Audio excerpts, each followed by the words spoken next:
When my mom's a product of a picture bride marriage, and her mom, Seki, played the piano and played the piano prior to my mom being born, but played while she was carrying her, and designated that her mother said, this daughter is going to be the one that plays the piano.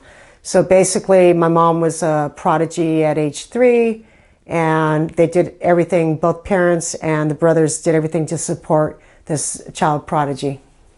She was born in Seattle. Her father owned a hotel up in Seattle area. He was a businessman. The mother came over from Japan later, supported the husband, and then they moved down to the LA area. They bought like laundry, hotel room. They housed many people coming in from Japan. A couple of times they found the best piano teachers. She was forced to live with one of the piano teachers, and her story is that basically she was abused, played on a cardboard piano key, and made to do household chores for the family. Not a really good situation, and I think ultimately it was like a really horrible experience. She never talked about that until like when I was an adult, and she spoke about that. Her mother found the best teachers, and my mom's still astounded at the fact that we're in depression. You know, her mother's cleaning hotel rooms and making all her dresses, and they did everything for the kids to bring a better life for them. She started playing piano like at a concert halls at age 7, and supposedly along the years she was playing in all these great performances. Right before the war broke out, like when she was like in her teens, people were taking advantage of her talent, and so it kind of fell through. And there's a period of time where I'm not quite understanding, like her teenage years till the time she went into camp, like age 17. There's pieces missing. She went to Belmont High School, went as a regular student, played for the graduating class, and all her teachers were astounded at her talent. They went to Heart Mountain. Both my father and she met there, and they were married in 1920. They were born in 1943. You talked about a mismatched marriage. You had a farm boy, my father, and a city girl, my mom, like the most unlikely couple to get together, but he was charming, she was beautiful, and together they just gelled and became one. And with that opposite polar attraction, my father and my mother both were my mentors, and I learned both sides of everything from both of them, just how great and how resilient they both were, and worked hard, worked their butts off, gave lots of passion and love to whatever they did, and supported each other and the family through that love. My mom was able to be who she was because of my dad and the support of this whole studio here. My father helped, they both raised us. My mom was a modern day woman in the 60s when it wasn't happening. She was women's lib before women's lib. She worked in the house when all my friends' mothers weren't working. They scoffed at it, right? Oh, nobody's doing this and that. My dad worked all day, came home and cooked for us. That didn't happen in the 60s. So I grew up in a very different household.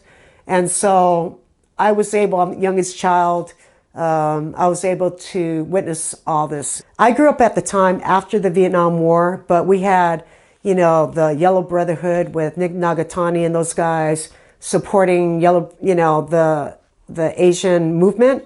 And I was kind of like, well, duh, you know, I just wanted to play basketball. I was taking piano lessons, taking Japanese school. My mom and dad wanted me to just like rise as she did for all of us, right? All the senseis there in my age group, phenomenal, great artists and intellects from the Crenshaw area by these great Nisei parents. They didn't talk about it. They just gave lots of love and support and wanted us to move on and become better people despite what happened to them.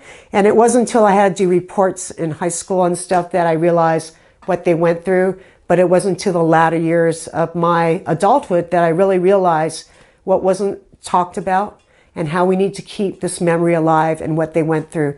They never spoke about the hardships. They just endured, moved on, showed fortitude, resilience, and champions. They're champions in my eyes. My mom's always been involved in music in some way or another, but never played again until the 1980s when she started performing for the Cairo Center. She would take master classes and do classes like that, but she would never, like through her years in professional development, she would take classes constantly, learning, relearning, reinventing herself as a teacher. And then she would take workshops where she would actually play, but she would never share that part of her with any of her students or her family. And it wasn't until the 80s that she did that. She had high expectations without her saying, I expect you to do that, but everybody wanted to do well because of her passion, her energy, her vision, her focus, just transported to the way she taught, and her energy and the dynamics of everything made you believe that this was the best. You aspired to be the best. My mom and dad were very social. They traveled a lot, always social, interactive. Everybody knew Mrs. Fujimoto. We all had to kind of hold ourselves to, we're the Fujimoto kids and all that. As she grew older and started losing the community, she started reaching out to the Korean community and then still had that foundation. And then as she grew older, she grew a little more tired. And so it just kind of fit, her retirement, my dad's retirement. But then that transformed her into wanting to perform. And so she went to Cairo Center like 1988 and started doing programs for her, started playing a lot and started performing for them and the family, and started a resurrection maybe. We're talking 6 years of not playing, and then all of a sudden started playing. So her vision changed and everything else changed. She was performing here up until a year ago. And even as her dementia started taking her memory, still playing right hand, we put it left hand. But she's still, like even here, she'll in her heart still play, in her mind and soul. It's still there.